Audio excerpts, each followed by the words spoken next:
En Malaisie, les employés de maisons indonésiennes portent souvent plusieurs casquettes, femmes de ménage, cuisinières, nounous, voire plus.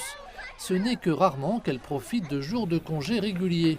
Certaines souffrent encore plus. Une structure d'accueil de l'ambassade d'Indonésie à Kuala Lumpur abrite des victimes d'exploitation et même de violence. L'Indonésie cherche à conclure un accord avec la Malaisie pour garantir que les employés de maison bénéficient d'un jour de congé hebdomadaire, que leur salaire soit directement versé sur leur compte bancaire, qu'elles puissent conserver leur passeport et être autorisées à communiquer régulièrement avec leur famille. Les Philippines insistent depuis longtemps sur ce type de droit ainsi que sur des salaires minimums plus élevés pour leurs ressortissants employés comme aides domestiques de par le monde.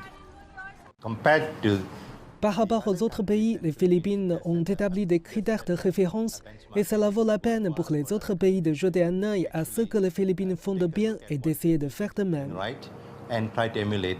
Même les agences qui font venir des employés de maison reconnaissent que les Malaisiens sont trop dépendants de l'aide étrangère à demeure. Que le gouvernement permette de faire venir des aides domestiques à temps partiel, comme nous les appelons. De toute façon, avec ces employés de maison à temps partiel pour ces petites familles, les ménages de petite taille, ils n'auront peut-être pas besoin d'une domestique à demeure. Ce qui est important aussi, c'est la nécessité pour notre gouvernement de mettre en place des systèmes de soutien par lesquels je veux dire que les enfants puissent être pris en charge. Il y a des crèches soutenues par le gouvernement, par exemple des installations destinées aux soins des personnes âgées et infirmes, des structures beaucoup moins dépendantes des employés de maison. Les agents insistent sur le fait que les cas d'exploitation ou d'abus sont rares.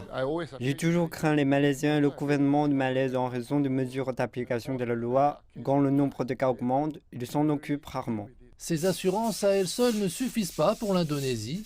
Et ici, avec la demande de domestiques qui dépasse largement l'offre, l'Indonésie pourrait bien prendre le dessus.